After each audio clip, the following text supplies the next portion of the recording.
तैराकी सिखाने वाले ने हमें पहले ही दिन एक अजीब बात समझाई थी।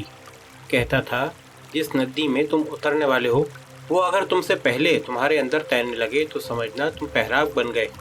ओह, पहली बार जब उतरे तो नदी में हम 4 थे। एक ये शनावर गलजई, दूसरा नारंग देव विक्रम, तीसरा हसन बाबा और चौथा मैं फरीद खान सूरी। इससे पहले कि दकंदे भरते हम चारों वहशी बछड़े नदी में उतरते, इस नदी ने हमारे अंदर तैरना शुरू कर दिया। गोया एक नदी में हम थे और एक एक नदी हम में से हर एक में बह रही थी। कुर्बान शूम, और समझो तो इस वक्त भी हम नदी में हैं। हम चारों, शनावर खान, नारंग देव, हसन बाबा और मैं। और तैराकी के उस्ताद ने यह भी कहा था कि नदी तुम्हारे बीच बहती रहेगी, ख्वाह तुम इसके पित्तन छोड़कर कहीं दूर जा बैठो। वल्लाह सच है, वो इस वक्त भी यहाँ बहती गुजर रही है। सहसराम की नदी गरम नासा, मेरी हमदम नदी। और वो नारंग देव, वो तो छलांग लगाने से पहले जैसे भरी हुई तफंग की तरह छूटता था। अपने तीव्र सुर में नदी की जय जयकार करता था वो। हुला हुला नारंग, मैं कहता, हुला नारंग देव, बिल्ली तफंग चे। और वो हंसते हुए पुकारता था कि सलाम हो नदी माँ को सलाम, और कूद पड़ता था ठंडे पानी में। ए नारंगा, ए तफंग चे, क्या वो नदी अब भी तेरी माँ है?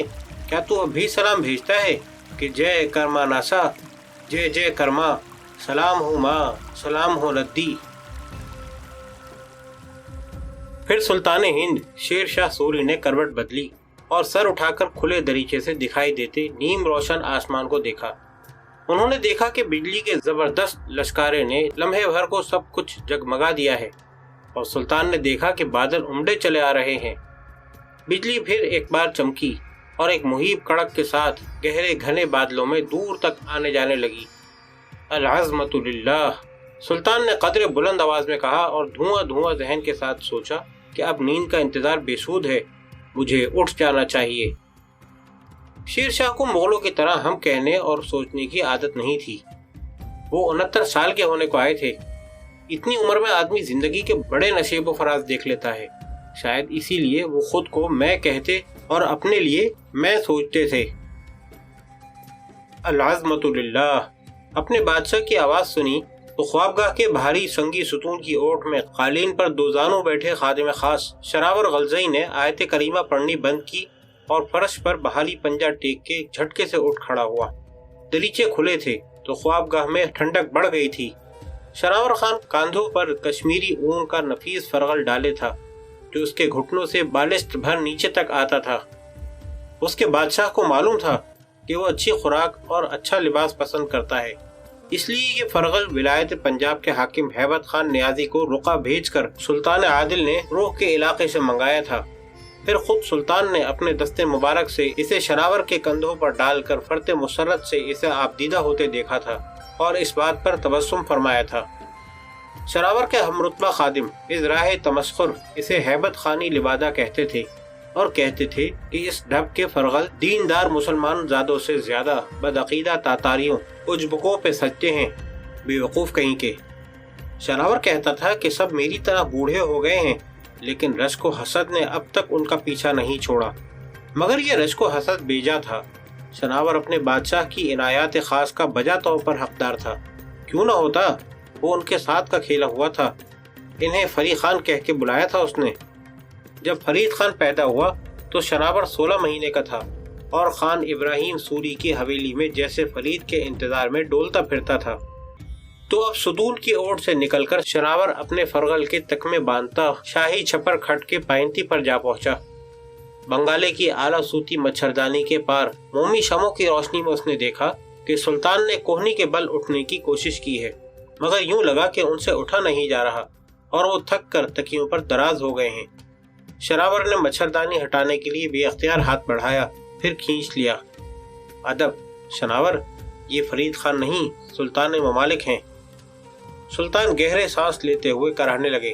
उन्होंने मुंह ही मुंह में कुछ कहा, शायद एक लफ्ज नदी। शरावर कुछ न समझ पाया। मुअद्दब सरगोशी में बोला, बादशाह। सुल्तान खामोश रहे। उन्होंने अपने खादिम खास की आवाज़ सुन ली थी, मगर एक लापरवाही की कैफियत, एक काहिली सी जैसे हर चीज़ को अपने घेरे में लेती जा रही थी। شناور نے پھر عرض کیا، سلطان عادل۔ شیر شاہ نے جواب نہ دیا۔ بجھتے ہوئے ذہن کے ساتھ سوچا کہ شناور غلزئی یہاں کیوں کھڑا ہے؟ ابھی تو ہم ندی میں تھے، کرم ناسا میں۔ شناور نے قدرے بلند آواز میں کہا، شاہا شاہا۔ پھر وہ بےتابانہ پکارنے لگا، سلطان عادل، شاہا شاہا، برائے خدا جواب دیجیے۔ مگر اب شیر شاہ مکمل بے ہوشی میں تھے۔ خوابگاہ کے دروازے پر متعین دستہ خاص کا جوان چونکا۔ وہ خادم خاص کی آواز پہچان گیا تھا۔ اس نے کچھ دور برچھی سے ٹیک لگائے کھڑے اپنے ساتھی کو دیکھا، کوئی اشارہ کیا اور بجلی کسی تیزی سے خوابگاہ میں داخل ہو گیا۔ وہ نوجوان تھا، تاہم آداب شاہی میں تربیت یافتہ اور خوب تجربہ کار۔ خادم خاص کی آواز میں اتنی تشویش تھی کہ سپاہی کا ہاتھ بے اختیاری میں شمشیر کے قبضے پر جا ٹکا، مگر اس کی تربیت نے اسی لمحے اسے خبردار بھی کیا کہ ہوشیار، سلطان کے خوابگاہ میں شمشیر بدست داخل نہیں ہوا جاتا۔ جوان نے شناور کو سلطان کے سرہانے جھکے ہوئے دیکھا۔ وہ سلطان کے ہاتھ دونوں ہاتھوں میں لیے بےتابانہ ملے جا رہا تھا اور کچھ پڑھ پڑھ کے پھونکتا تھا۔ خاصے کے سپاہی کو سامنے دیکھ کر شناور نے پشتو، فارسی، ہندوی تینوں زبانوں میں بے ربط جملے ادا کرتے ہوئے حکم دیا کہ طبیب کو اور صدر جہاں حسن علی خان کو اور شہزادہ عادل سوری کو فوراً خبر کی جائے۔ سلطان کا مزاج موافق نہیں، وہ بے ہوش ہیں، اور یہ کہ سب دریچے اور در بند کر دیے جائیں۔ جب تک صدر جہاں حسن بابا نہ آ جائیں، دالانوں کے رخ سے اور راست و چپ سے یا عقب سے کوئی عمارت میں داخل نہ ہونے پائے، اور دستہ خاص کے کسی جوان کو اب خوابگاہ میں آنے کی ضرورت نہیں۔ جاؤ۔ جوان خوابگاہ سے باہر آیا تو اس نے دیکھا کہ دستے کے سب جوان اب اس طور کھڑے تھے کہ خوابگاہ کی طرف آنے والا یا ادھر سے جانے والا کوئی بھی ان کے ہتھیاروں کی پہنچ سے باہر نہیں ہو سکتا تھا۔ یہ چڑھی ہوئی کمانوں کی طرح مستعد تھے، اور اس قدر پرسکون اور بے حرکت بھی کہ اگر مشعلوں کی روشنی میں ان کی آنکھیں نہ چمک رہی ہوتی تو ان پر سنگی مجسموں کا گمان ہوتا۔ یہ سلطان عادل کے تربیت کیے ہوئے عسکری ہیں، یہ فخر جہاں ہیں، فخر زمانہ ہیں، جوان نے سوچا۔ پھر اس نے اپنے ان ساتھیوں کو ہاتھوں کے اشارے سے ہدایات دیں اور کمر سے بندھے پرتلے کو بازو میں اس طرح الجھا کر کہ تلوار بدن کی حرکت میں رکاوٹ نہ بنے، وہ قالینوں پر بے آواز دوڑتا ہوا دالان کبیر سے نکل گیا۔ مگر یہ کیسے ممکن ہوا؟ کیسے ممکن ہوا کہ 22-23 سالہ جوان کی طرح مشقت کرنے والا سلطان اور ایک ایک پہر شاہ سواری، شمشیر زنی، نیزہ بازی اور چوگان میں پسینہ بہانے والا یہ جوان مرد بزرگ بیمار پڑ گیا؟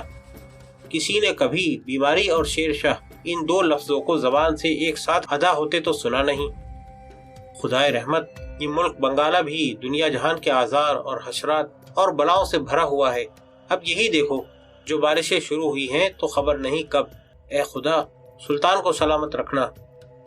نفاست سے ترشی ہوئی 2 انگل اونچی گھاس میں چھپا کے مارتا، پانی بھرے اتھلے گڑھوں اور پھولوں کے تختوں کو اولانگتا خاصے کا جوان شیر بھون کی عمارت سے نکل کر عسکری روشن چوکی کی طرف اڑا جا رہا تھا۔ سلطان علیل ہو گئے، سلطان بے ہوش ہیں، سلطان عادل ولایت بنگالہ میں صاحب فراش ہیں۔ 1700 ڈاک چوکیوں پر برق رفتار سوار رکتے ٹھہرتے، ہواؤں کا ہاتھ تھامتے، منزلیں مارتے، یہ خبر سنار گاؤں سے بنارس اور آگرے اور لاہور سے اٹک تک، پھر اس طرف ملک مالوا میں مندو کی آخری چوکی تک پہنچا دیں گے۔ خدائے رحمت، شیر شاہ سوری دیار ہند کا باپ ہے، خدایا ہمارے باپ کو خیر سے رکھنا۔ بارش اور فکر مندی میں بھیگتا ہوا خاصے کا جوان روشن چوکی کے نزدیک پہنچ گیا تھا۔ وہ اب اصیل جانوروں کو کھڑنجے پر ٹاپے مارتے سن سکتا تھا۔ اس نے میدان گیر آواز میں پکار کے کہا، ہلا ہلا صلاح دست، ہوشیار باش، ہلا صلاح دست، ہوشیار باش و بشنو زمین، بشنو زپیش گاہ سلطانی، ہوشیار۔ جواب میں روشن چوکی سے نقارے پر چوب پڑنے لگی۔ ممالک ہند کا دل فرید خان سوری کے دل کے ساتھ دھڑک رہا تھا۔